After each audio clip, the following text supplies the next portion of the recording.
All right, what's going on, people? Welcome to Drama Free Gaming. It is what it says, and it says what it is. You are at DFG Podcast. I believe this is number 33. I always forget to check, but yeah, 33 sounds right. What's going on, people? Let me get some housekeeping out the way before I introduce the two brothers from another mother that are already familiar faces, voices here. If you're checking us out, of course, here on YouTube, it's Drama Free Gaming. Hit that subscribe button, hit that like button. Listen, the reason why you listen to us is because we bring it down to VPK level. We try to keep it basic, simple. We try to geek out, have a good time. Remember, this is nothing but a hobby. So even if we get passionate and heated about things, we kiss and make up at the end. So with that said, check us out, anchor.fm.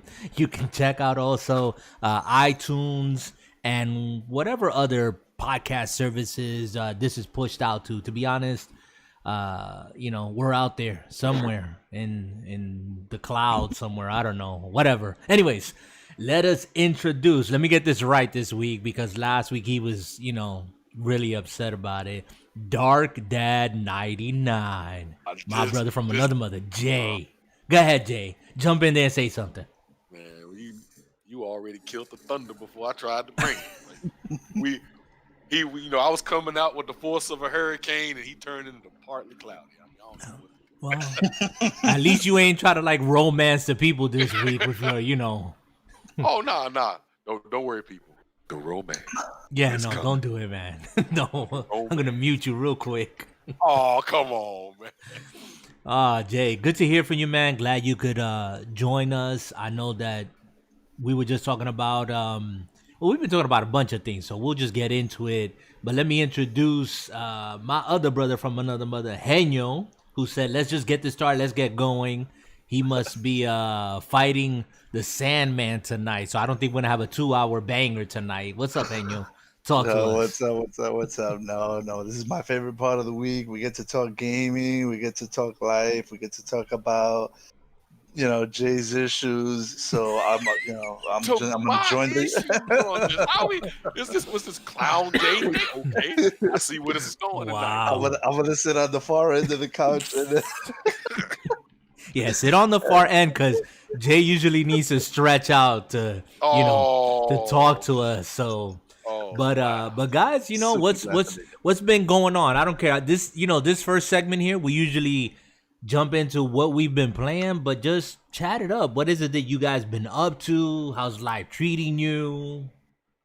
Well, life's been good to me so far, except for the stupidity of the world. You ever noticed today or any other day lately, people just don't know how to drive at all? People don't know how to. It depends where you live. I was driving to Wally World, right? Uh-huh.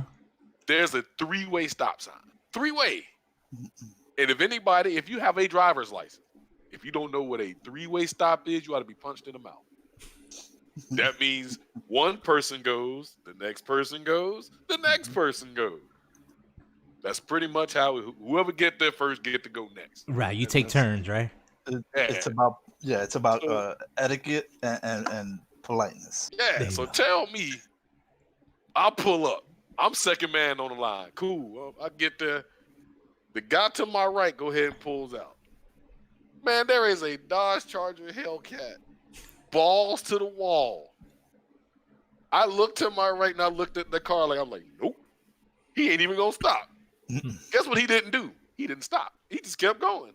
Like, but you ran a stop sign. I wish I was a cop, because you would get a ticket. Sorry. Now, if it would have been you in your vehicle who did that, the cop would have jumped out the bushes and got you, because that's how it works. It's always you. It's never anybody else. I'm just saying, man, people need to learn how to drive, have some decency. My wife she ran into one of these breakers. The person in front of her, the person in front of her slammed the brakes, and she almost got into one, but luckily, wow, she avoided that one. But yeah. Ooh. Yeah, I think that's really commonplace, down here also in Florida, because people they want to ride your bumper, like on top of you. Like they might as well just like throw the hitch out and just hook you up to them because they're like riding you, man, and you're just like, or they'll they'll flash like their lights, like it, like kind of telling you move out the way, and they're not police officers. It's like, yo, you want to go around. You know what I'm saying? I'm doing the speed limit. Like, what's the hurry? But you know, it is what it is, man. That's just life. Some people just, you know. Nah, man, I'm sorry. You can't make excuses for stupidity. Well, I'm not making no excuses for stupidity. Don't blame me for that. I'm just saying, you know, some people just that's just how they are.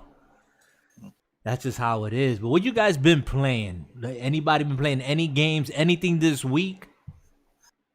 Go ahead, Henry. I'll let you have yeah, I think towards the ending of last week, or shortly after there, I think we were online and we were just chatting back and forth, and you know, regarding some of these games that are on sale, and you know, I was like, oh wow, this is, you know, super good. So I got to download some stuff this week, and one of those was the Resident Evil series. So, you know, I started playing that, and and so, you know, I forgot how it was. You know, right now I just started up Resident Evil 0, so I'm like going really, I think, you know, to a precursor to the Resident Evil, right? So the thing that strikes me about this game is I forgot how bad the save points on these games were, and how like how you have to ration out the saves nowadays. You know, we let cloud syncing, you know, to, you know, worry about that. But man, in that Resident Evil series, the save points are just, you know, you got to be wise about them and how you use your ribbons and stuff like that. So, you know, I got some, you know, PC action playing that, and you know, my piecemeal of MLB The Show, I'm playing that, and I'm still stuck on State of Decay 2. I just can't let go of this game. Really? I don't know why. I think it's the repetition about it. It's almost like, at this point, it's almost like brushing your teeth in the morning. You kind of go through your routine, and you know, you go about your day, and that's how I've been with this game. It's just like I'll get in my dosage. I'll play like an hour or a half hour if I can, and I'm good. Okay. And I'm currently looking for something else to play, but you know, Flight Simulator, I'm kind of waiting for the glitches and the bugs to get cleared out. They already patched that server, the game itself, but you know, there's still plenty of bugs and glitches and stuff that the community's complaining about, and I'm kind of starting to see myself. I even opened up a ticket with Microsoft to that point. Okay. And outside of that, just looking at all the news that's coming out, I mean, so much happening right now, you know, with Microsoft. I mean, I'm not going to dominate this whole conversation. No, but, you know, keep japping it up. up. Baby, let it go. Yeah. It's just so much happening right now in the news with, you know, Microsoft, acquiring Bethesda. Yep. And, you know, prior to that, they had EA Play. And it, you know, it's just like, man, what a landscape they're creating for themselves at this point. You know, they're just gonna, you know, if you're not in Microsoft's, you know, ecosystem right now, man, you're gonna be left. Well, not even, you're not gonna be left out. Somehow or the other, they're gonna get you in there and roped in. But it is a good time to be a gamer overall in any system.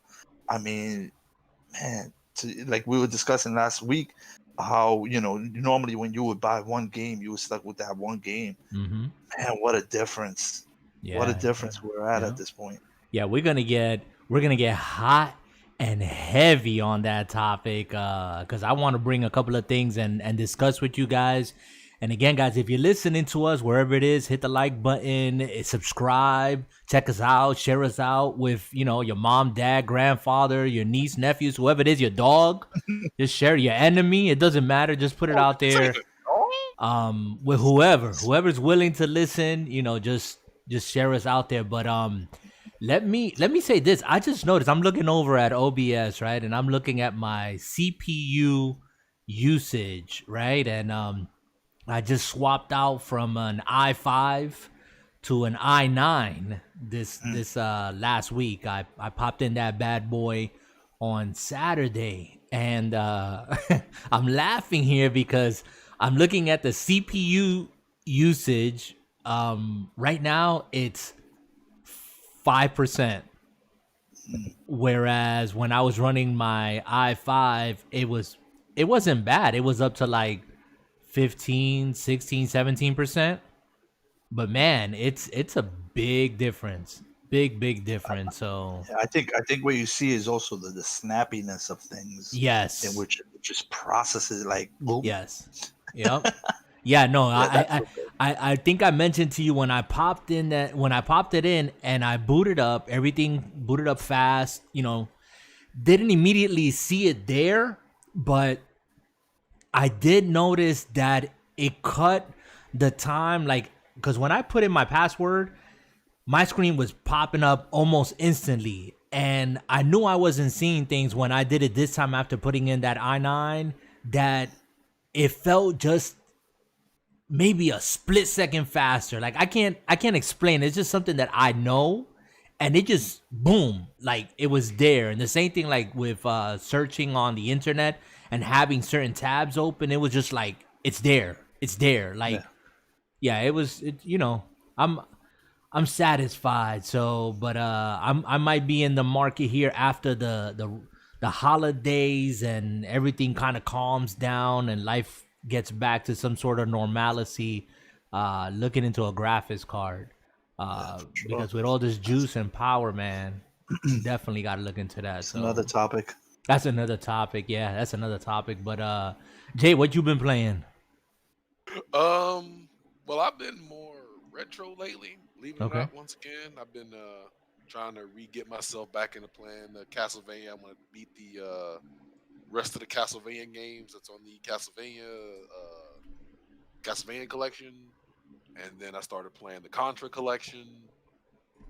I mentioned that one last week. You got into it?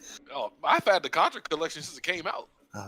Okay. Oh, but dude, that started up your juices again, or you just you knew you had that queued up?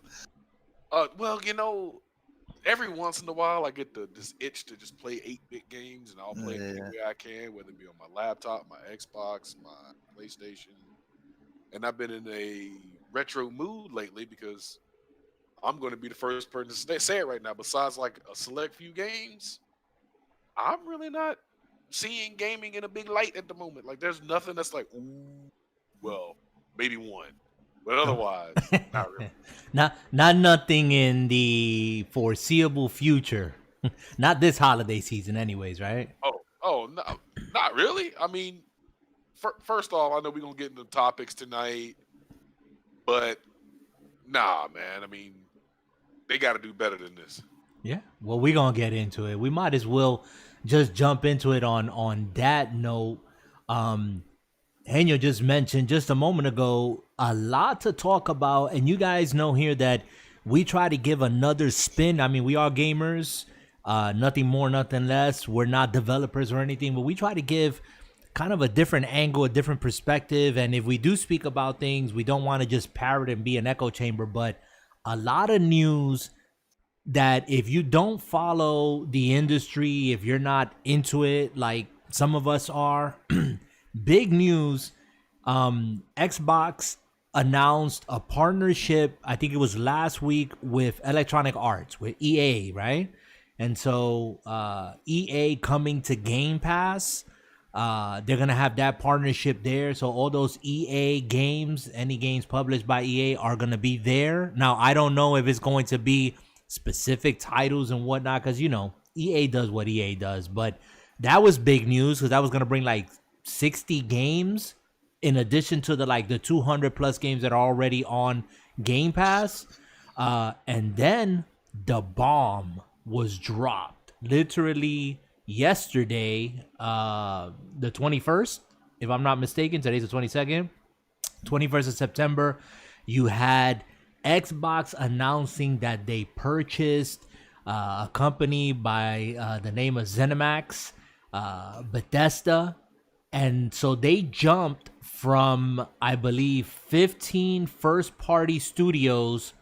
Now they have 23 first-party studios. What do you guys think about this? What is Xbox doing?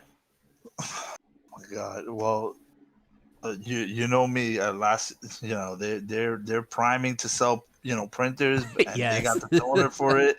I'm sticking with this because you got to explain this to me, because maybe y'all didn't hear, whoever's listening now didn't listen to the previous conversation we had. That was a 2-hour long episode, and we cut it because we would have kept talking. But explain, what's this priming the pump for the toner? Let's talk about this. This is just, I mean, it's just what, you they're gonna give you the printer for cheap, right? That's the idea. Where you're gonna pay is the toner cartridges. Microsoft is going about this the same way. They're gonna let you pick up your console. They're gonna have them plenty ready for Christmas, even not too soon now. And then they're just gonna bombard you with subscriptions and services for you to buy into. I mean, even I looked at the price of the subscription, the $99 a year subscription. Mm-hmm. And I was like, man, I might as well jump in on that, because it will provide you with all gaming goodness centralized in one spot with so much capability for you to perform on whatever platform. So that's where they're going to get you at, the subscription base, because that's going to be a recurring charge. So you're talking about, to be specific, Xbox Game Pass Ultimate, right? Which allows you to play on the console, on the PC, and let's not forget, on cloud as well. As cloud as well. Yeah, and that's cloud gaming. We'll talk about that a little bit. Right, and that's a once a year hit, but also the content that they're going to provide after the game releases. So you're going to be buying all those add-ins and whatever else you like to buy for your game. So that's where they're going to get you at as well. So the money-making machine is just going to continue and continue and continue. They're going to keep selling you, toner cartridges to that point. Yeah. Brother said. Yeah, and what Henyo's talking about is, if you've ever been that person, and I've been in that position where you go to Wally Mart and you see that printer and the printer is like on sale and you're like, this is what I need, right? This is cheap. It's going to get the job done. You pick it up only to realize when you take that bad boy home that the toner costs like 3 times the machine. The ink cartridges, and you got to get the black ink, the red, the yellow, and the blue, and it don't work unless you have all of them. You pay through the nose. And then they dry up because you got to keep buying them. And you could only print like, a max of, maybe, I'll be generous, like 100 pages, and then you're done. You're like, you're out getting more ink. So talking about that, they're gonna get the games, and with the games, you're gonna get the DLCs and the add-ons and the cosmetics and all that other stuff, layering it all in. Yeah, dude, they're gonna make money now. Yeah. Well, is it any surprise that, Jay? Any surprise to you that Microsoft has gone down the route of not even identifying themselves as a hardware primarily, but a software company? What do you think about that? I think, as far as I'm concerned, I definitely think they dabbled in it since 360 days. Because if you remember, this whole kind of setup is when the explosion of the indie game on the 360 at the time, where it was Xbox kind of leading the way with indie development companies, and then Sony jumped in, and but Microsoft set more of a precedence in that. So I think if you kind of look at it from your old school roots, see it from there, and then look at it where we are. But what was the other part of your question? Yeah, I'm just saying, and you was touching upon it, and I think you said it. Microsoft has positioned themselves where they've been clear. They don't care if you're playing on a gaming console, an Xbox Series X, an S, an Xbox One X, an Xbox One S. They don't care if you're playing on that or a PC or on your Android phone or tablet. They don't care. They're not pushing systems. They're pushing the software, and them bumping up from I said 15 studios to 23. I mean, that just shows that they're looking at the long game, like what Henyo was talking about before. And so what do you think is the ultimate plan here? Like, you got Game Pass, subscription. How is this going to affect, if in any way, how others, PlayStation, Nintendo, are doing their thing when it comes to the gaming space? Do you think they're going to change, or they're going to stay the same? Well, first off, I want to take a little shot at this. Nintendo business model ain't going to change at all, because Nintendo makes more money than everybody else. So I think their business model is fine. But as far as Nintendo's going to be Nintendo, yeah, Nintendo's going to be Nintendo. I agree. Yeah, Nintendo ain't going to change. All they got to do is go, hey, new Game Boy, what's going to happen? Everybody, all moms, dads, teenagers, guess what we doing? Everybody going to buy a game. Do you think that will ever wear thin, though? Nope. I'm just playing advocate here. Do you think that it'll get to a point? Because who would have thought? Let me ask you guys. Did you actually see yourselves 5 years ago, let's just say 5 years ago, being all digital on a console? I understand PC, but on a console, did you actually see yourself being all digital? No, why not? What was the main obstacle for you? What was the main hurdle for you? Waiting for all digital systems and the expansion of the hardware. That's anything. You got to remember, Sega Saturn, man, your memory card was like, if you had a watch battery inside the Sega Saturn. Mm-hmm. If it died, your memory was white. So the hardware limitations is what actually was holding you back from going all digital? Is that what you're saying? Yeah. Okay. Oh, yeah, absolutely. Okay. Anything else? How about you, Henyo? You know, I was one of those staunch, like, I did not believe in the digital, like, oh, I don't want to deal with the digital format. I want I want that trophy to put on my case, on my shelf. But it was happening to me, right? Like, I didn't realize I still had a DVD player in my PC, and the Xbox obviously has a Blu-ray disc in it, but I kept downloading games. I found myself using Steam and downloading stuff, and I'm like, wait a minute, I'm transitioning here, and I don't even realize it. Mm-hmm. So no, I mean, it was happening to me, and I'm thinking, oh, when's the next game coming out? I'm like, I could just download it, and it was happening to me. I didn't want to accept it. I'm more of a, keeping my trophy on a shelf type of guy.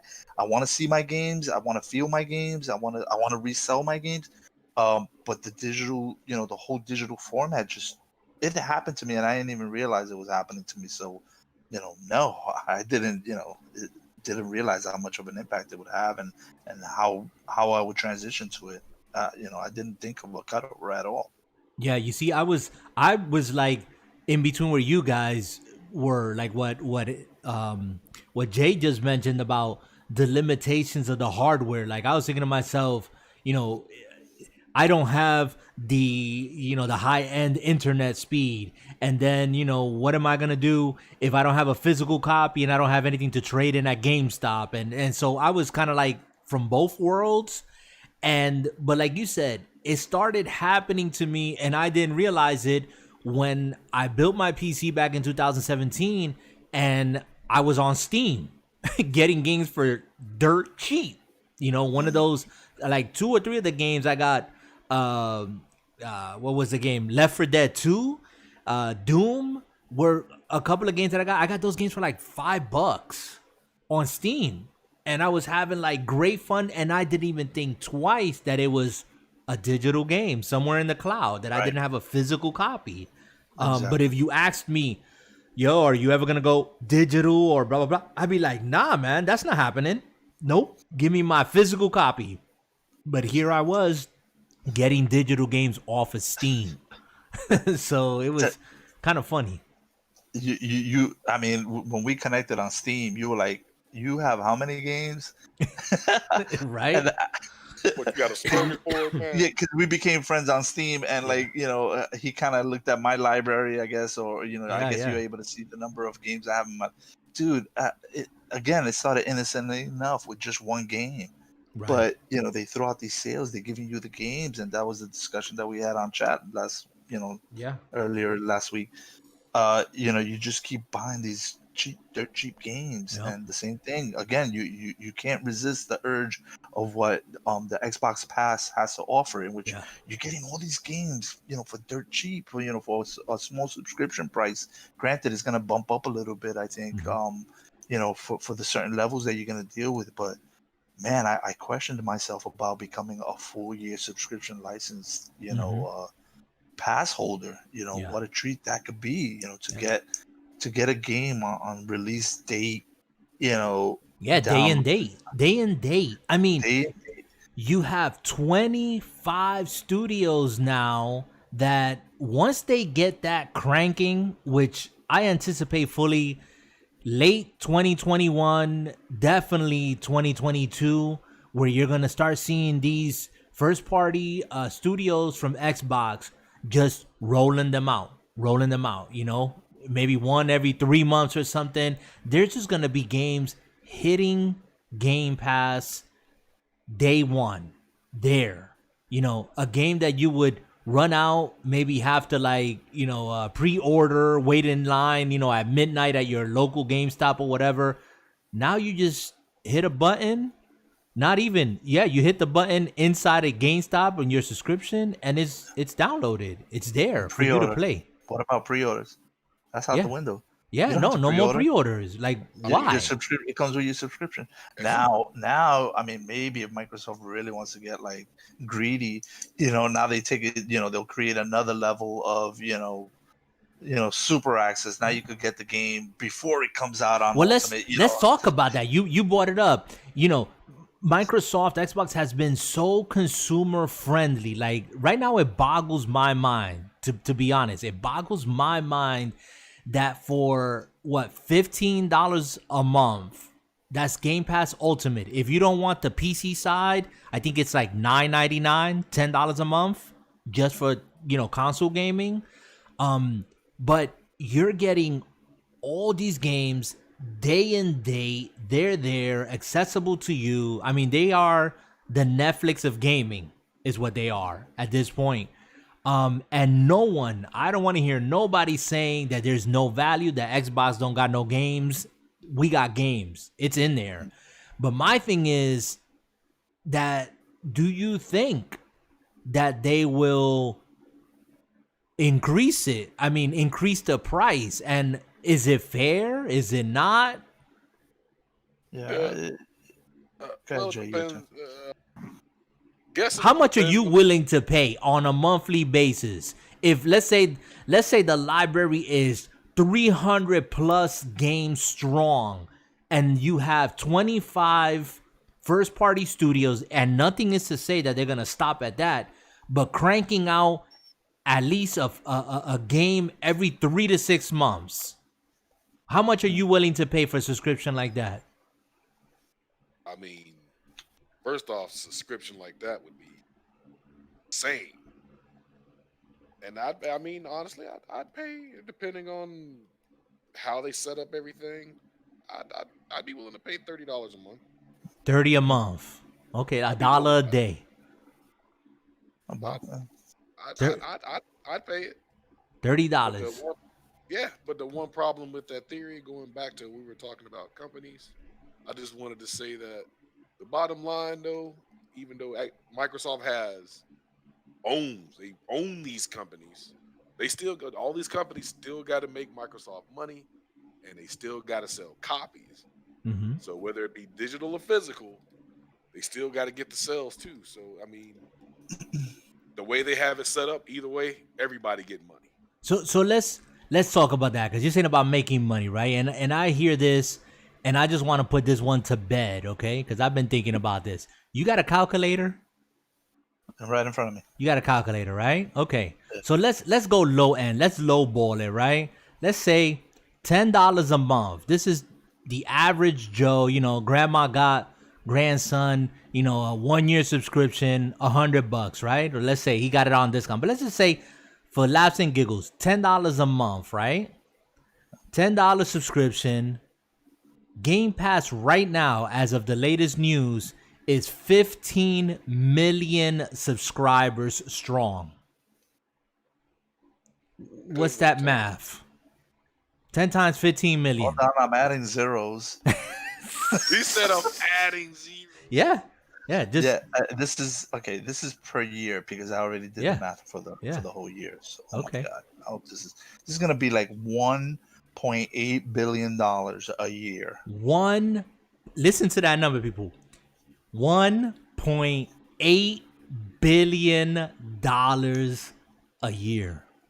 A year, and that's not including add-ons, cosmetics. That's not including exactly.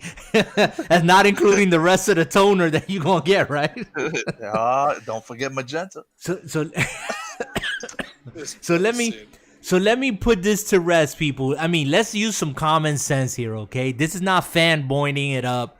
This is a service that is unparalleled in the console gaming space as we speak right now. There's a reason why Microsoft is all that's coming out of their mouth, their pores, their advertisement is Game Pass, Game Pass, Game Pass, Game Pass, Game Pass. Because once they lock you into Game Pass and you are attached, you're attached to the value of that, it's like Netflix. Yeah, I don't watch everything on Netflix. I don't watch the majority of things on Netflix. But I got it. It's there. And I click it up. And see what I want to change my genre. I mean, do you think about every single month you thinking about, man, I got to pay my Netflix bill? No, you got that bad boy on auto pay, don't you? It's there. Yeah, I do. Yeah. It's on auto pay. You don't even think about it. And you're not getting, quote unquote, your money's worth, but it's the attachment rate. You're attached to it. If right now somebody was to tell me, oh, we're going to take away your Xbox Game Pass Ultimate subscription, I got plenty of games in my backlog, but I would feel like I'm losing out. Like, no, don't take it. You ain't taking it from me. Like, it's going to be there. I'm already attached, sold. No one's moving me from that. So you said 1.8 billion and we lowballed it. We lowballed it. So anyone that's out there saying Game Pass sucks, Game Pass got no games, Game Pass don't make no money, $1.8 billion. That's all I'm gonna say. Lowballing it.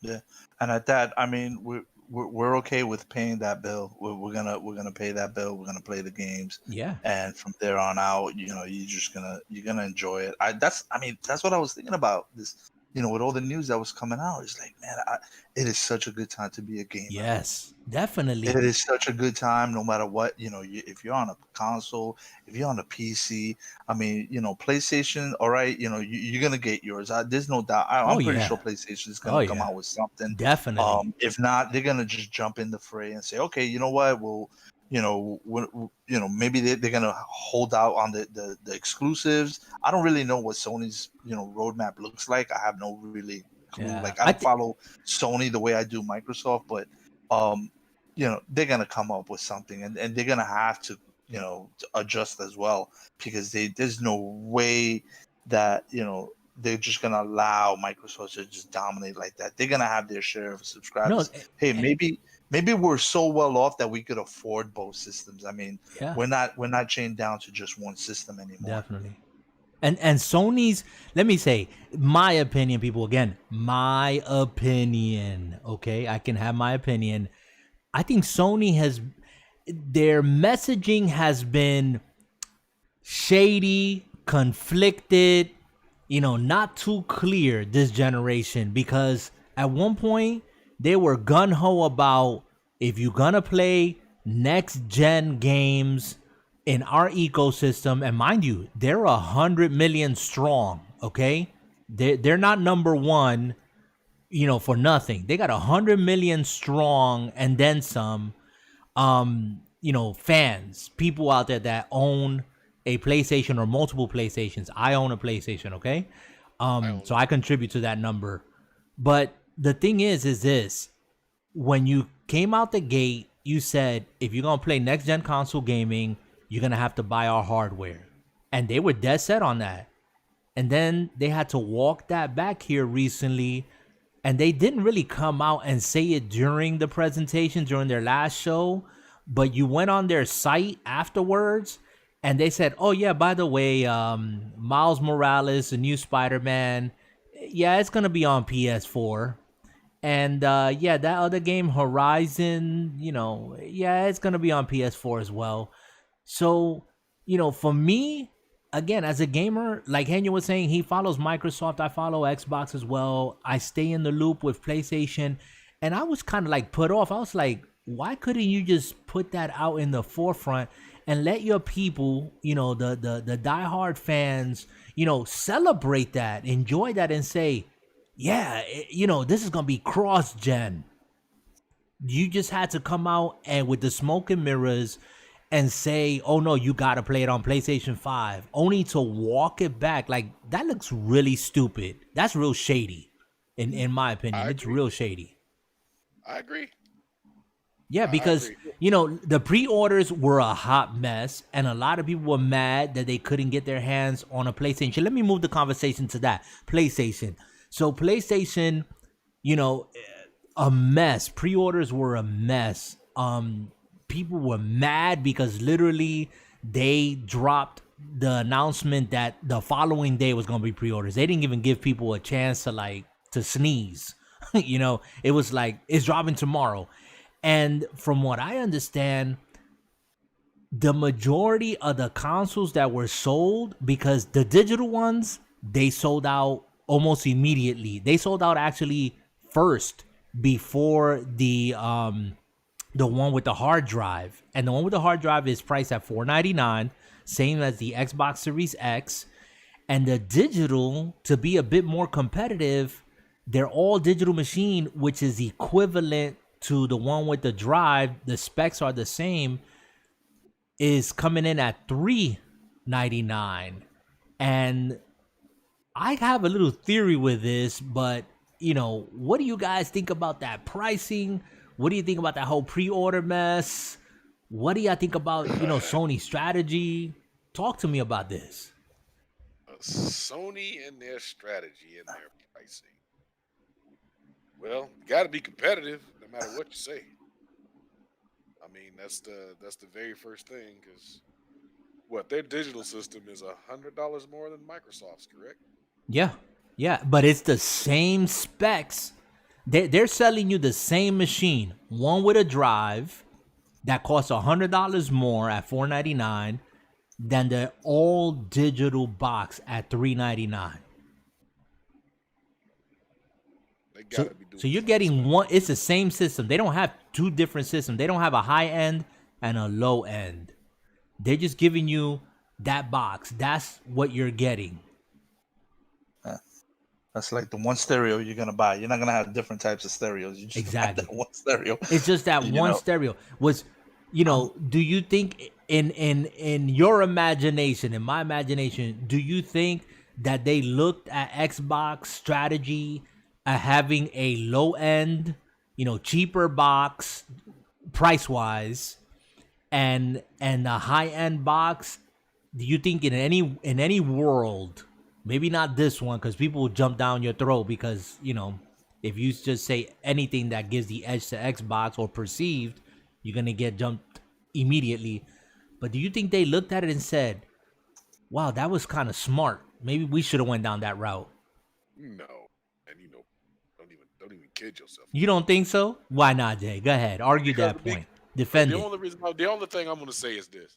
Neither one of these companies knew each other's pricing point, which is why you had some kind of weird Mexican standoff about it. Because remember, what's the price point? What's the price point? Everybody thought Mark Cerny was going to do it at that boring presentation he did. Nothing. Everybody was waiting for, it was one PlayStation show. Didn't happen. Another Microsoft show. Didn't happen. Microsoft was like, hey, we go to bat first. Microsoft threw their pricing out there. Sony knew what they were going to sell it for. But Sony also had to realize if Microsoft cuts our throats and outsells us, or what's the term when you go with underprice. If they underprice them, that's going to be a disaster. So they're going to have to deliver on games, And I gotta say right now, as much as I don't want to, Sony has put up rather than shut up when it comes to games. Well, yeah, that's a no-brainer. I mean, PlayStation's always come through with the games, but my question there was, do you think at any moment when they saw the Xbox strategy, when it was on full display, and they saw the Xbox went with a high end and then with a low end machine, do you think that maybe they said, that was pretty smart? No, because No? Sony gonna make money. Yeah. Sony. Yeah. Yeah, Go no, ahead. I'm not questioning whether they thought they're gonna make. Listen, PlayStation hands down. I am not surprised that they sold out. Okay, as soon as the machines dropped, the price came out, it sold out. Period. I had no doubt about that. I was actually surprised that Xbox sold out in Australia in 14 minutes. Okay, 14 minutes. I was surprised that they sold out. They sold every last machine in Australia in 14 minutes. And over here, statewide, they sold out. They sold out their entire inventory. So How many I was systems did they surprised. have- How many systems did they have put up for pre-order? I know they had waves in Best Buys. They had waves of systems that they were putting out, and every time that they put them out, the same in Walmart, the same on their own site, on the Microsoft site, they were putting them out in cycles, and every time that it was available, literally seconds later, it was sold out. You know what crowd that was? That was your pirate crowd. Tell y'all something. Whoever it systems was, first it released, sold out. Don't you go on eBay. Don't you do it. I think Sony kind of knew what, I don't think Sony got caught off guard completely, based on the past experience of what Microsoft had done with multiple consoles. They've made an Elite, they've made a slim version. Mhm. So I think Sony kind of had an idea that they were going to come out with multiple systems, but I don't think not at the start of the gate, out the gate, having multiple systems. So I think to Sony, I don't think they care as much. But I think what maybe they might care a little bit about is, again, that whole ultimate pass, because that's the bait on the hook. You know what I'm saying? That's what's gonna reel in the people. And I don't think Sony's really Sony's now trying to get up their PS Now system, marketplace now, right? After some time. So they're kind of playing catch up now. But was Sony totally caught off guard? No, I don't think they were totally caught off guard. Are they shocked? No, I don't think they're shocked.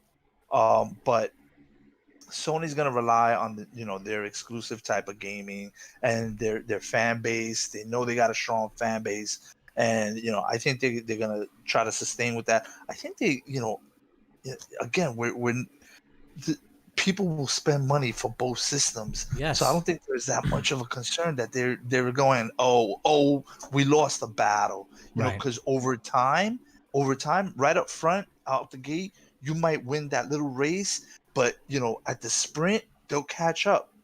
That's what happens. Oh, at Christmas, I'm getting an Xbox. You know what? Guess what you're getting for next year, for next Christmas?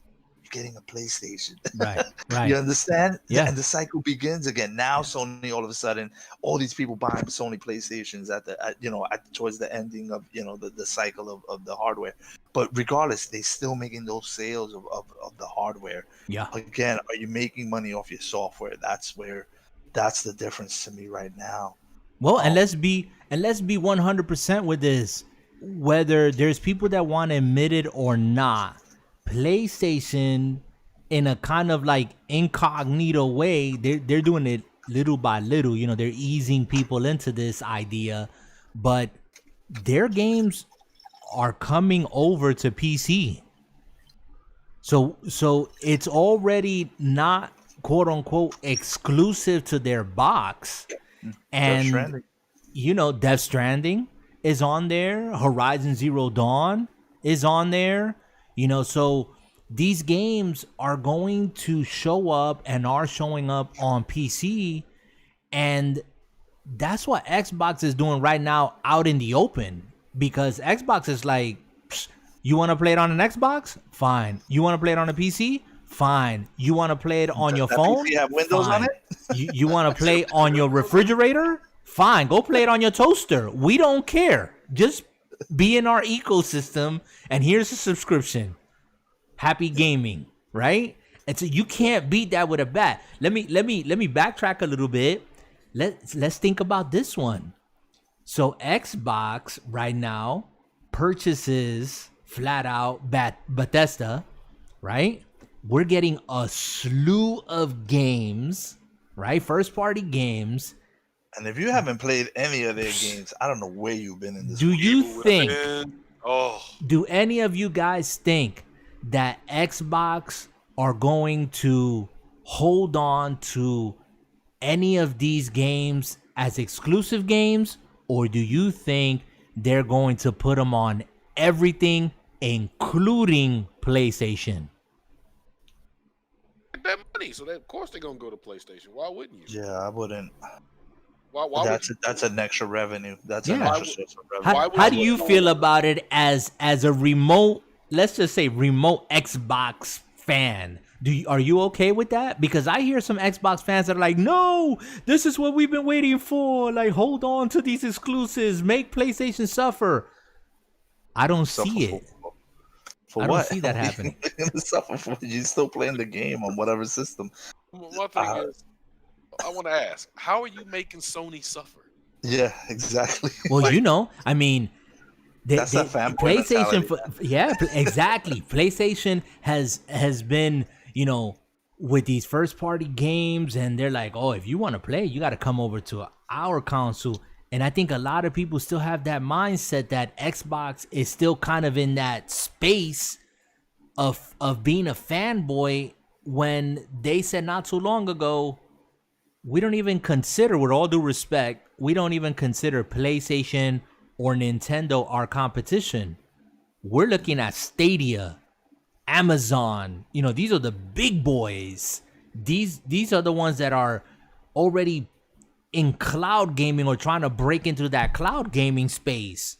And Xbox jumped on that years ago, and look where we're at now. We're still in a cloud gaming beta, but xCloud kicks butt. Have any of you guys tried it out? Have any of you guys done any cloud gaming since it released a couple days ago to everybody, pretty much?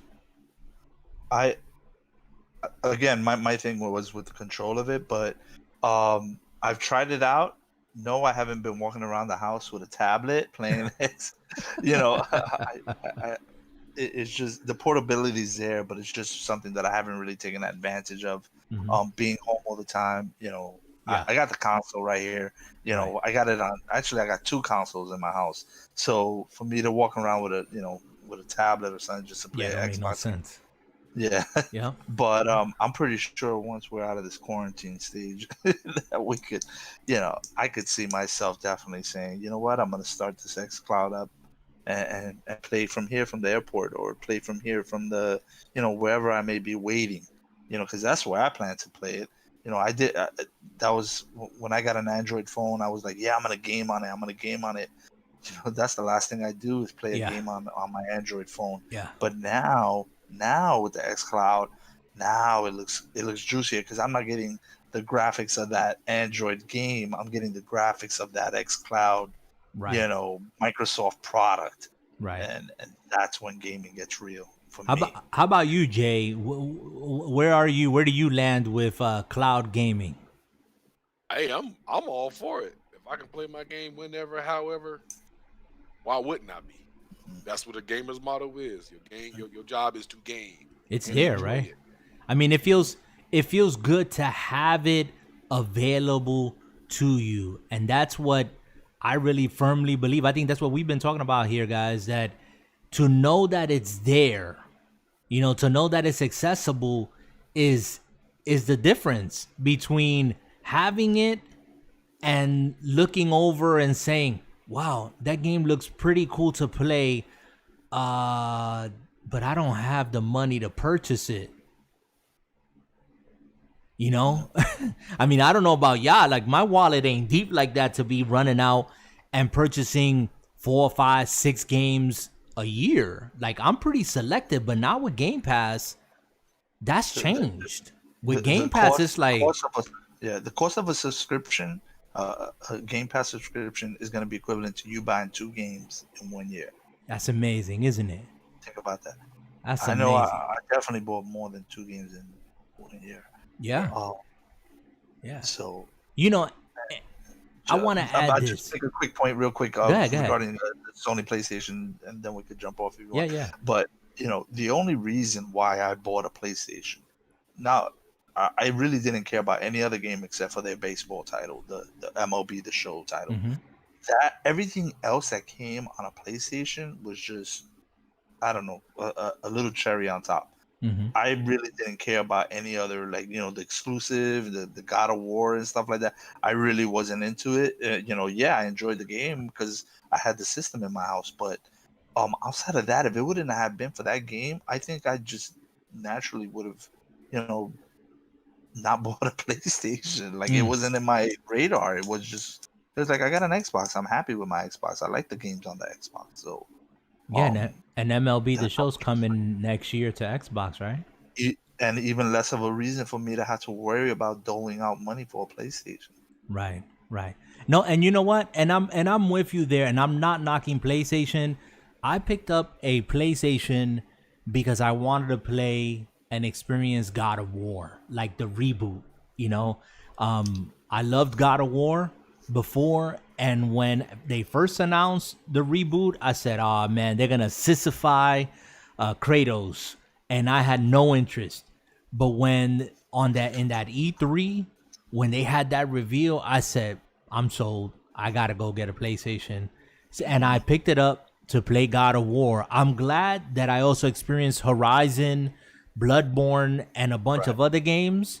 Absolutely. But it was the one game that I couldn't play anywhere else but on Xbox.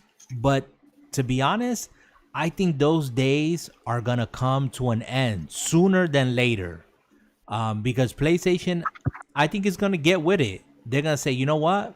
It's more profitable us having our games also on PC, and even if that's a subscription-based model so you can play it on PC, they're gonna figure something out, but they're not gonna keep it locked to a box. I can't see them doing that. I don't think they're that stupid, to be honest with you. Not at this point. No. I don't think so. I really don't think so. If they want to play in the same arena with Xbox, or if they go the route of Nintendo and go do quote unquote their own thing, but I just don't see them doing that. I really don't. I really don't. But which leads me to the next thing. Let me set this up for you guys. Just, here's an underhand pitch. Somebody just smacked this one for a double, maybe a triple, But do you believe the hype that now that we're playing next gen games, next gen consoles, that games have to be $70, is justified now? Okay, can I say something about that? You can say whatever you want. Go ahead. Okay. Take a swing. Ladies and gentlemen of the jury, I would like y'all to recall when... anybody here remember what games were actually more than that? Oh, yeah. Yeah, we said it here before, of course. Said it last week, as a matter of fact.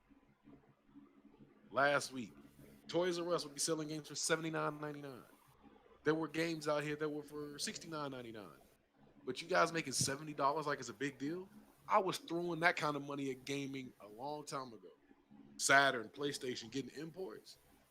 I had to drop more than that. We drop more than that on regular games now. Come on, people. Seriously, stop complaining about your prices. It ain't that damn serious. Okay, so you believe the hype then? $70 is justified. That's the answer. That's your final answer. It is. I'm fine with that. I'm All fine right. with the money. All right. What about you, Henyo? You think it's justified $70? Now, let me give you the rest of the question now, the scenario. Do you think $70 is justified when you're all digital? No. No. And before you answer, hold on. And before you answer, and I'm gonna give Jay an opportunity if he wants to answer a different way or if he's gonna stand on his answer now. For all digital next gen gaming, I'm all digital right now, okay? Except PlayStation. My PlayStation 4, I still got games. That's why I'm not giving up my PlayStation 4. And I don't know if I move into a PlayStation 5 all digital. I don't know that. But Jay, is it justified on an all digital $70? No, absolutely not.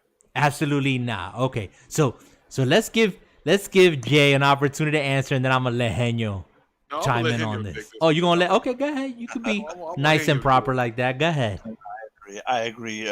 There's no, $70 for a game. Number one, the game has to be a sure, sell,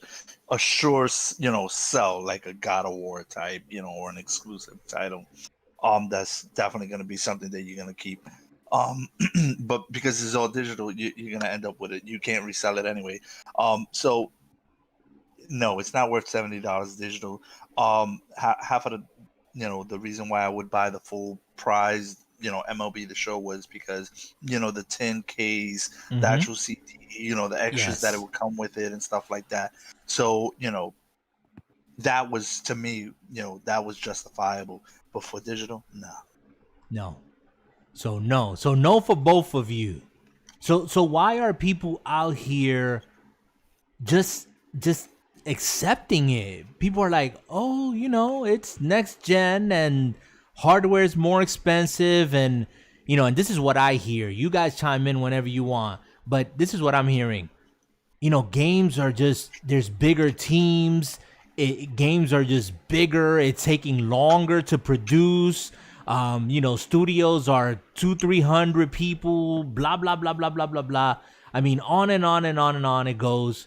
And so people have been fed to the point where they're like, hey, it's just inflation. $10 more, it's just the way things are. And people are like, okay, people got to eat. I don't buy it. I don't buy it. I think it's just, there's no need to change the price point on that. That's what it is. It's a game. You're going to pay for it. You use it to make money off of it, especially now with streamers nowadays. That's a source of revenue, right? Yeah. When you pop in that game and you start broadcasting yourself, what other licensing fees are you paying except for that one game? Right. So it's like it's gonna stay status quo. It's not gonna change. Especially if it's a an already predefined type title that it's a short, Call of Duty or God of War. It's just gonna stay that way. Some games, their first week will be that price, but then they drop off sharply when they see the numbers aren't coming back. Yeah. And have we forgotten that it's all digital? That means there's no disc to print. There's no box to put it in. There's no artwork that you have to mass produce. There's no overhead. There's no shipping. You literally press a button on your end and it gets sent to you digitally. That's your due, man. That's your, your karma coming back. They're not going to change the price, right? From all the lost years of GameStop reselling their games and people reselling their games on eBay. This is just coming back to to them. They're gonna keep this model now, and they cut off GameStop and they cut off eBay and they cut off your friend from borrowing the game. Yeah, my thing is that I just don't want to hear people saying, oh, PlayStation's taking a loss, Xbox is taking a loss with these all digital systems because, it's all digital. No, they're not. They're not taking a loss. Maybe in the short term, hardware wise, but that software, you're making money on that software for all the reasons that we just and let me step back a little bit more. It's gonna be there forever. Yeah, and let me step back there for a little bit more. Don't we remember that we're living in a time where games come out and they're receiving day one patches because the game ain't even like right when it launches? Unfortunately. So, yeah, it's unfortunate. So you're still getting a product that has been in the oven for 5 years, 6 years, whatever it took, and you're still getting an incomplete game that has to get patched, who knows how many times.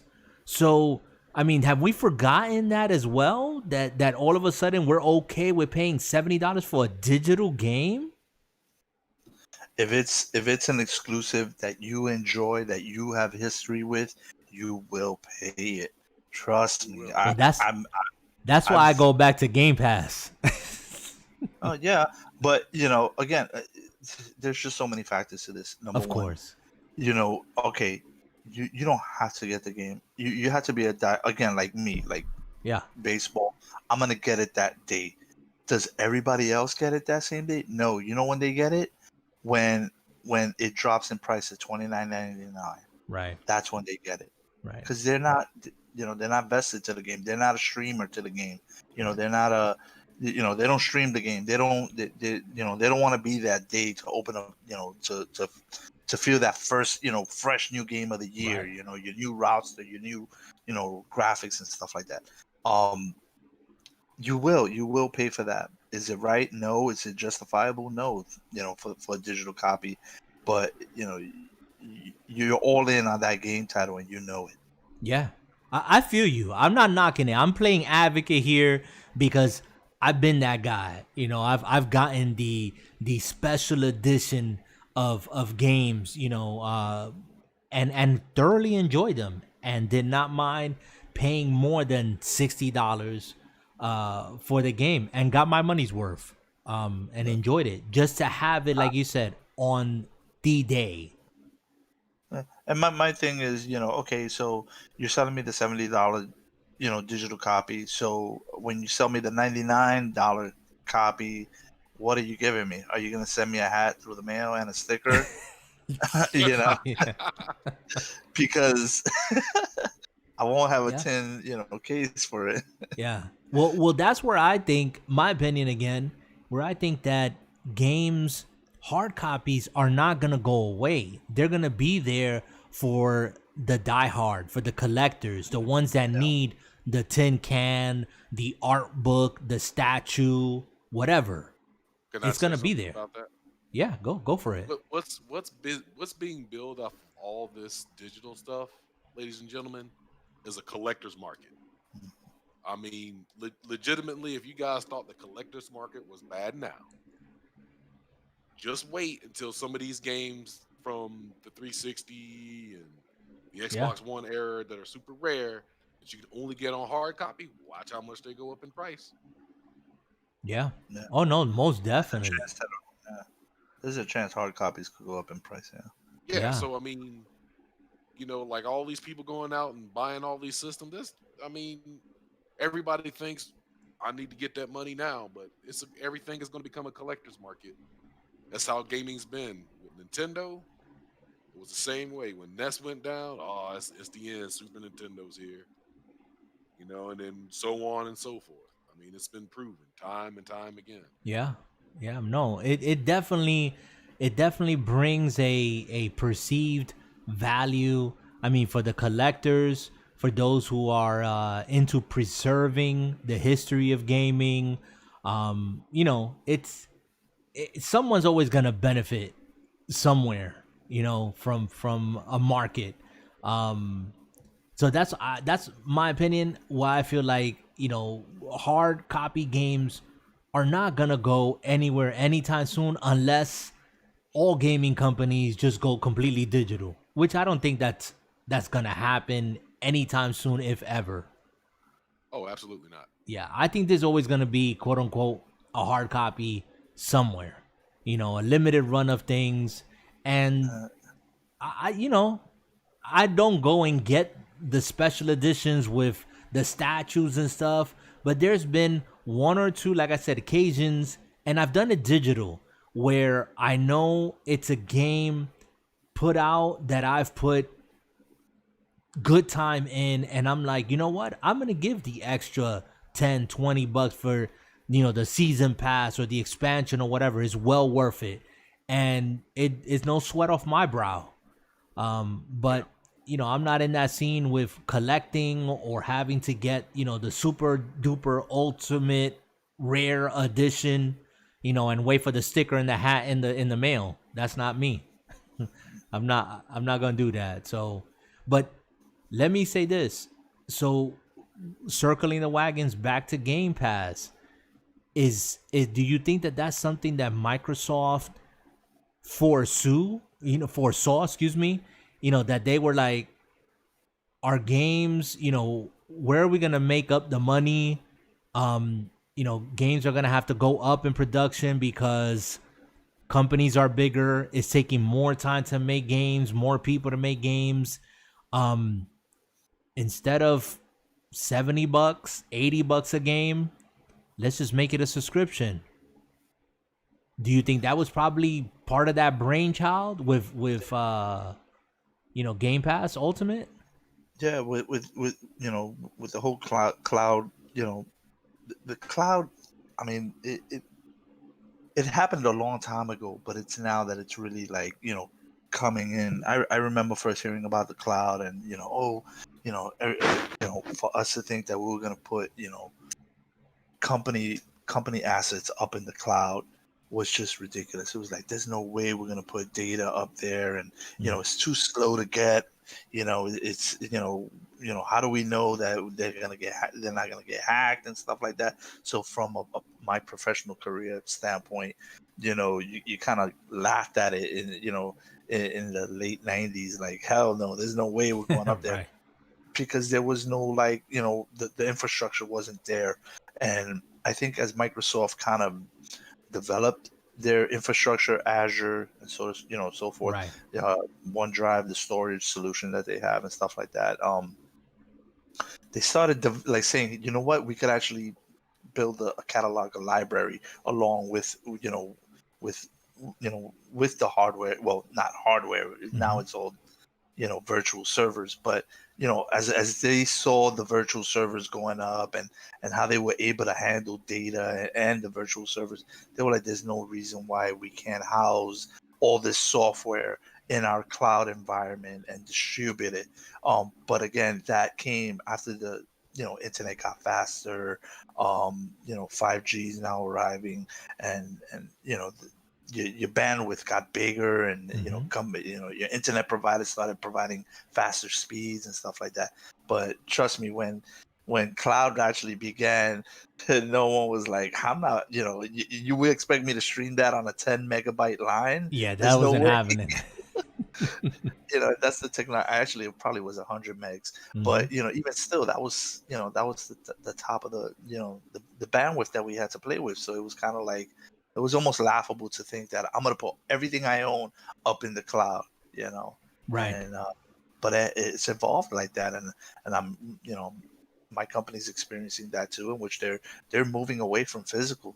They're all in when it comes to the cloud. Yeah, we don't even give it a second thought, right? You was gonna say something, Jay? Nah, go ahead. No, I was just gonna. I had something smart to say, but it wasn't gonna be very smart at all. So, I mean, jump in. All I was gonna say was that it everything that Henyo said is true.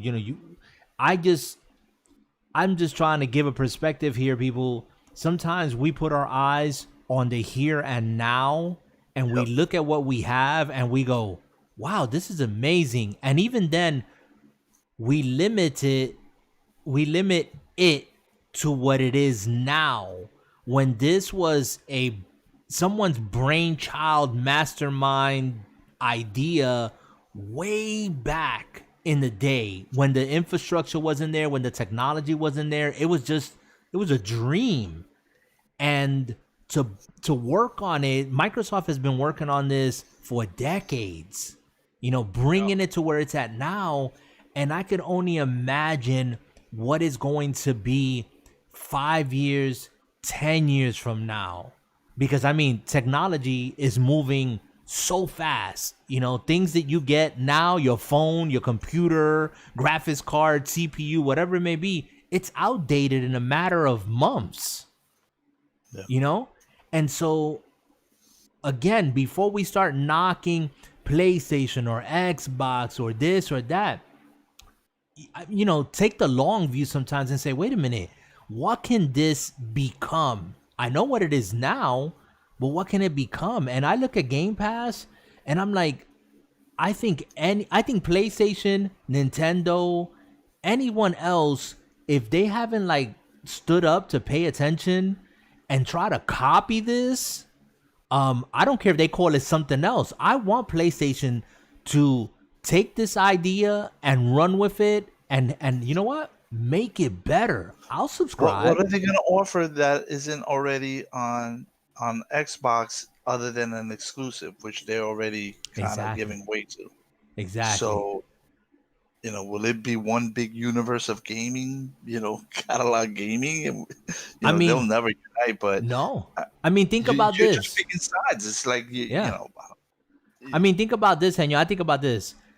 I don't think that the way Microsoft has positioned themselves since this, especially since Phil Spencer, I think, took over in 2017, the end of 2017, there was a point there that Xbox and gaming was going to disappear. Okay. Microsoft was like done with it. They had no first party studios, nothing. There was nothing there. And they've given up on stuff. Yeah, Phil Spencer came in. Plenty of hardware and stuff. Phil Spencer came in. Yeah, and I don't know what conversation he had with, you know, with the top dogs or whatever, but it's turned around. It's big time to where, you know, I look at Microsoft and I'm like, I'm so glad they got Bethesda, because I know they're not going to hold on, and I hope they don't. I hope they don't hold on to any of those games as exclusive to Xbox.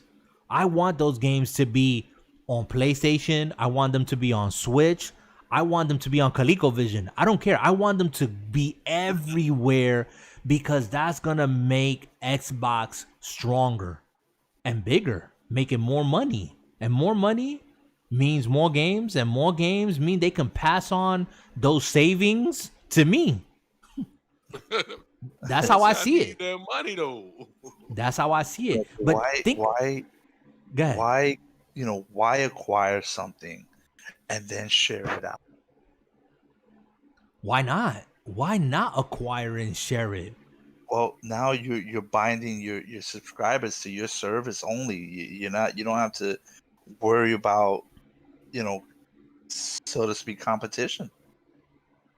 What library does the competition will have if you're holding all the exclusives? That's going to force the other platform to really hunker down and say, you know what, then I'm keeping my titles. Yeah. But I don't think, that's what I'm saying. Like, I don't think Xbox philosophy over the last 4 years, let's see, 2017, 18, 19, 20, over the last 3 years, 4 years, where they pretty much have been, you know, thumping that, hey, we want you to play your games anywhere. And why not? What, you know, I mean, yeah, they can probably say, okay, we're going to hold on to this game on Game Pass. Okay. But I don't see them doing that with the majority of the games. Maybe 1 or 2 exclusives here and there. But I don't know. I don't know. Maybe like, you know, first couple of months exclusive or first year exclusives, you know, in which, you know, after a year, you know, they'll release it. So it's almost like how, you know, a game would come out on a console and then eventually, or on a PC and eventually port over to a console. Yeah, that happened for a while, in which you could only buy the game on a PC. I think was it what was it GTA? Maybe GTA was one of those that that it was or was stripped from being on a PC version. Mm-hmm. So the console had it, and the PC users had to wait for it.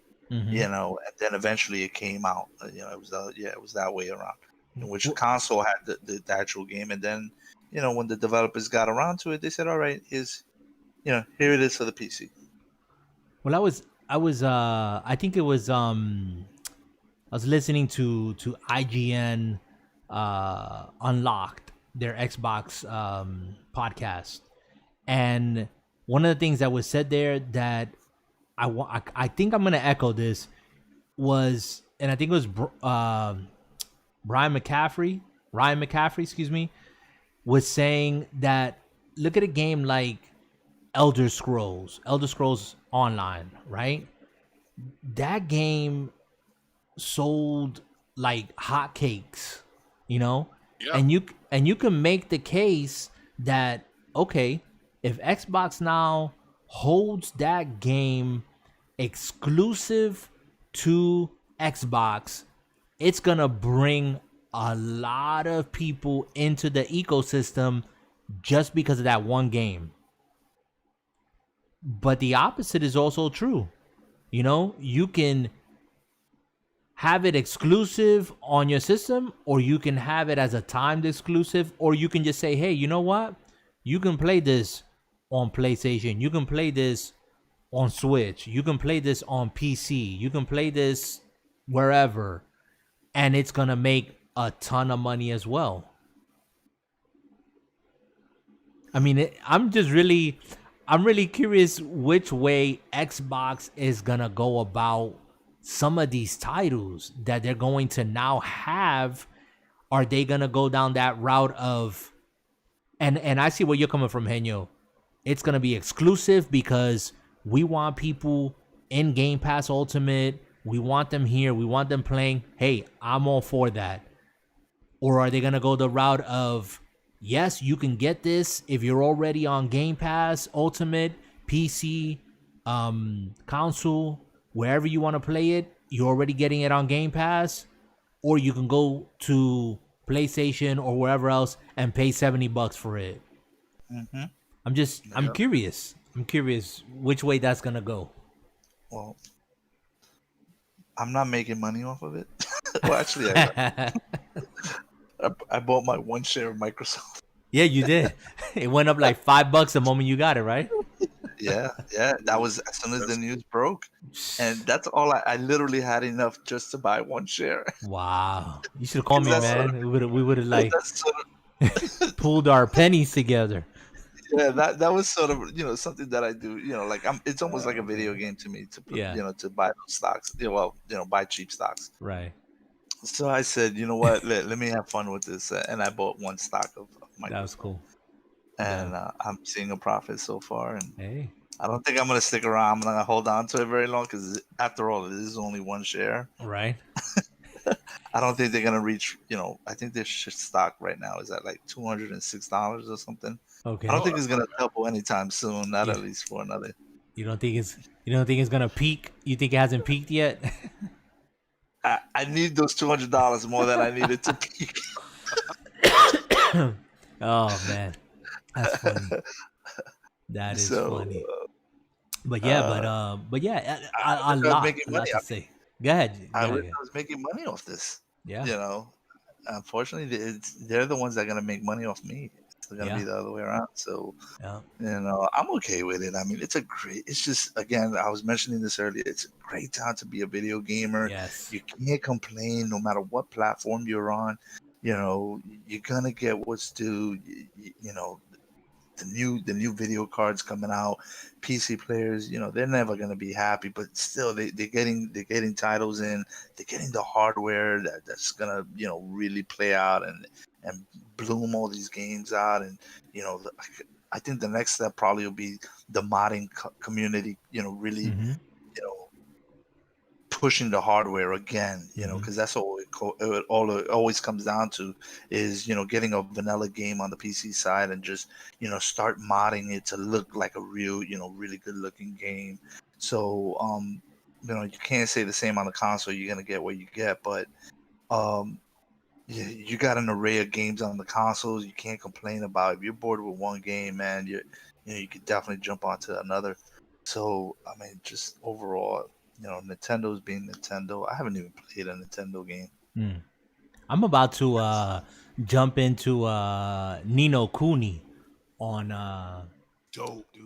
on Switch. My son was playing it. I have it in my collection of Switch games, and my son was playing it. And he was like, "Dad, the game, you have to give it some serious time. Like, sit when you get a moment and play it for a good 2-3 hours so you can get into it. It deserves that." And I'm like, "Okay, I'll set some time aside to do that." So Nintendo was it good? Nino Kuni, it's an RPG. I don't know. Maybe Jay's familiar with it. Nino Kuni is a very dope JRPG. The story for it is phenomenal. So, I mean, I'm not going to spoil it for you. So, but I definitely would say, listen to your son, because it is the game. I have a hard time playing games that look like this. I don't know why. Well, Cartoony. Did you ever play, did you play Wind Waker or? No. What was the new Zelda that came? Breath of the Wild? No. Oh man, you got to play. I don't play those cartoony looking games. Probably what is it? Borderlands is the closest that I get to the games looking like this. I don't know. The cell shading games and stuff like that. Yeah. It's just I don't know. I think I like a little bit more realistic looking game than cartoony looking game. Yeah, I was I was surprised with games like that. Actually, what I was gonna mention was that's how I was feeling in the beginning with Monster Hunter. When Jay was talking to me about Monster Hunter in the beginning, I never had played a Monster Hunter game in all my life, and when I looked at it, I was like, man, I can't mess around with these, characters flying around with these oversized weapons and, hunting down, these dinosaurs and all this stuff. So I said, I'm not going to play this, man. But I gave it a shot, man. And Monster Hunter is my top game, my favorite game, hands down. So you never know, man. You got to check it out and try it.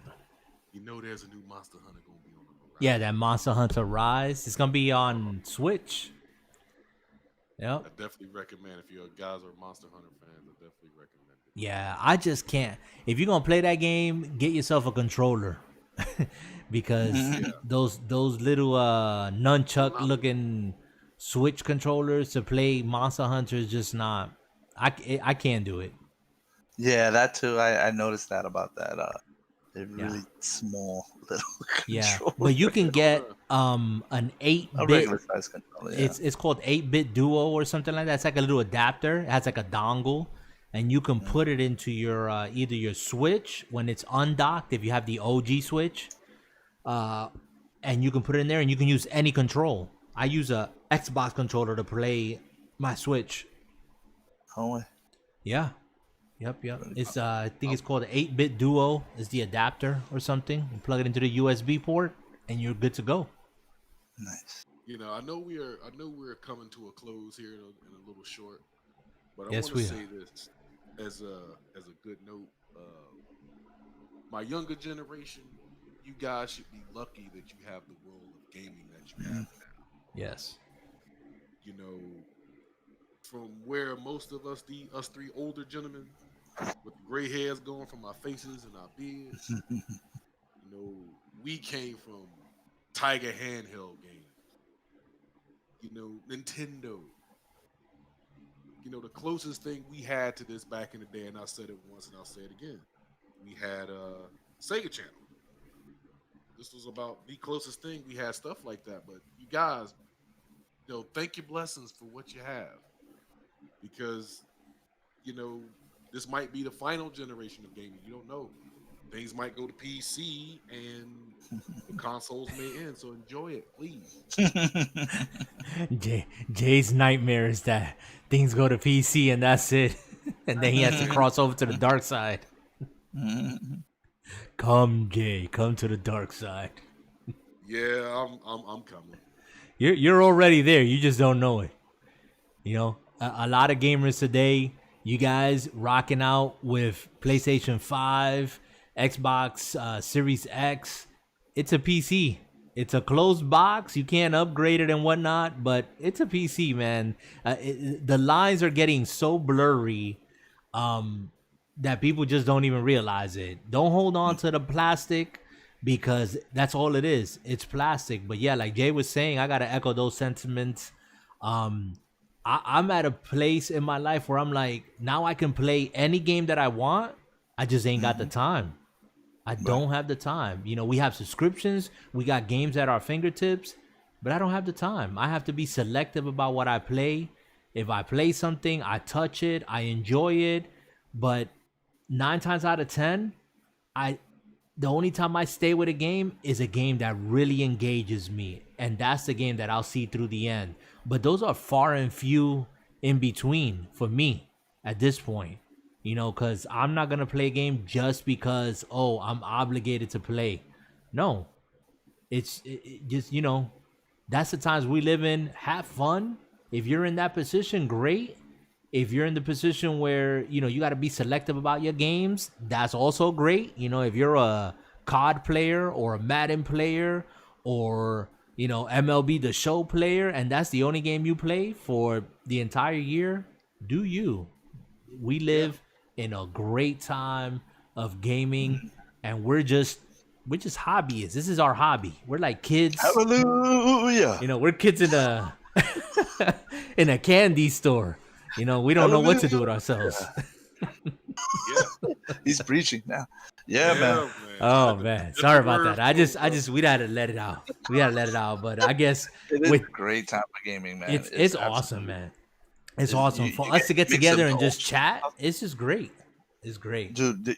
You're getting a mix of old stuff that you couldn't play properly, or you know you couldn't afford to buy way back then. You could play it now. You know, on whatever system you have it on. It's just, you know, you got a plethora of games that if you ain't finished as a young kid, you could play now.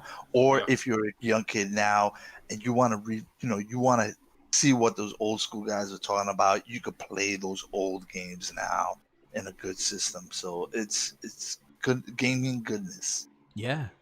Jay gave me a bunch of backup ROMs for his games, and you know, NES, SNES, and I'm just like, wow, I remember like this game, and oh wow, this game used to look like this.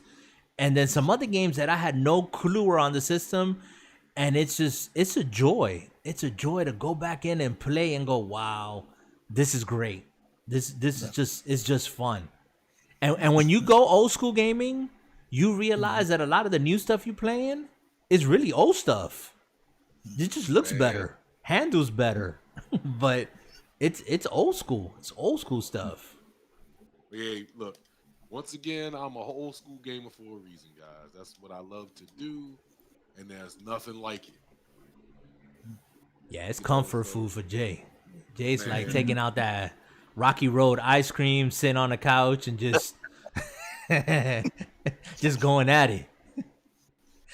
That's hey, it is, and that's why I tell you guys now. You know, even though a lot of us have come from different worlds of gaming, you know, always take a look at the old stuff, because it's crazy where you see the roots of the stuff come from. Yeah. Really There's always one old game that you know, right now it just so happens to be Resident Evil, but there'll be a game in which I'll go back and revisit just because I didn't get to play it, you know. Man, Resident Evil, starting from scratch. Yeah, that's something good to think about, guys. I think I'm gonna end it on that note, if you guys don't mind. Think about that. What's one old school game? And I mean, I don't want you to go into your attic now and dig out some, you know, ColecoVision, Activision game or whatever, you know. But what's that one old school game that kind of like has that spot in your life that, you know, you look back with fond memories? It may not be the game you remember, but It's that game that you was like, yes, this is it. And no, Jay, you can't say Castlevania, okay? So anything but Castlevania. Why I gotta be anything but Castlevania? Why you gotta do me so? And we ain't gotta say that now because I gotta think about that. I really don't. Yeah.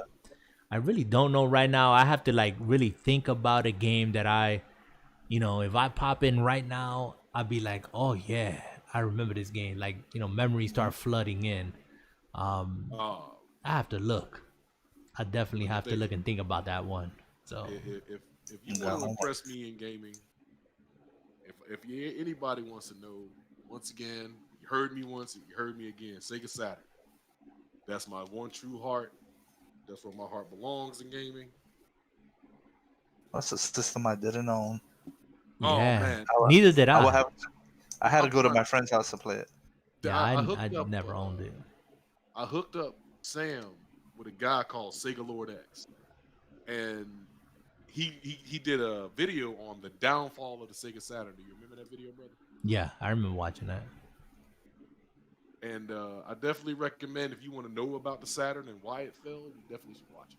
Yeah, it was really interesting. Sega Lord X. Shout out to him, even though he don't know us from a hole in the wall, but he's here on YouTube. So go check him out if you want to check out Saturn stuff. Good stuff. Yeah, he knows what he's talking about. Yeah. So get that guy some love. Even though you don't know who we are, I know who you are. I watch your channel. I subscribe. Keep doing your thing, buddy. Yeah, Sega Saturn was pretty dope. A lot of games I said that, they flew under the radar and stuff that, we think is new today, but it's not. It's just a remake, a reskin, maybe a twist on an idea or a genre. But I don't think I've played anything that has caught my attention and I've seen all the way through the end. The last game I played that I finished was Ori and the Will of the Wisp. I want you still want to, because you stopped playing that to play, because you were playing Hollow Knight first, and then you started playing. No, I played Ori and I beat Ori, and then I started doing Hollow Knight. And what ruined Hollow Knight for me, because Hollow Knight was a grind, but I was enjoying it. But I said to myself, you know what? I got kind of stuck, and I saw a YouTube video on it, and my mistake was that I saw a speedrunner do it, and that ruined it for me. And I said, nope, I'm not playing this game. Come on, man. No, man, no. That guy was doing things that I was like, oh, there ain't no way I'm gonna play this game. No way. So you don't have to play it like a speed runner. No. When you see things, you just cannot unsee them. And I was like, no. No. I said no. That's why I haven't really looked up anything on Resident Evil 2, because I want to go back and play it. I do. I was having a lot of fun, and I want to go back and I want to finish the game. So I don't want to ruin it for myself. I mean, so that's just how I feel about that. So I don't want you to, but at the same time, come on, brother. I need you to return to that game. And yeah, you got me. I know, but you don't help though. Oh, come on. You don't help. You be there laughing when I'm live. You don't even jump on the mic with me or anything. He's just in the chat while I'm trying to run from some zombie or something, or Mr. X. He's there in the chat yeah, he's gonna give it to you. He's gonna give it to you. And I'm like, tell me what the code is. Where's the key? Where's the crank for this? And he's like, nope.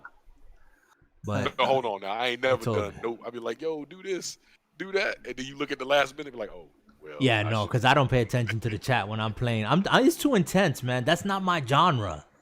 I just, no, man. I could only take but so much. So I got to get some courage in me and then go back to Resident Evil. So great game, but not my genre. The Resident Evil remix. Hey, man, look, I am a huge Resident Evil fan.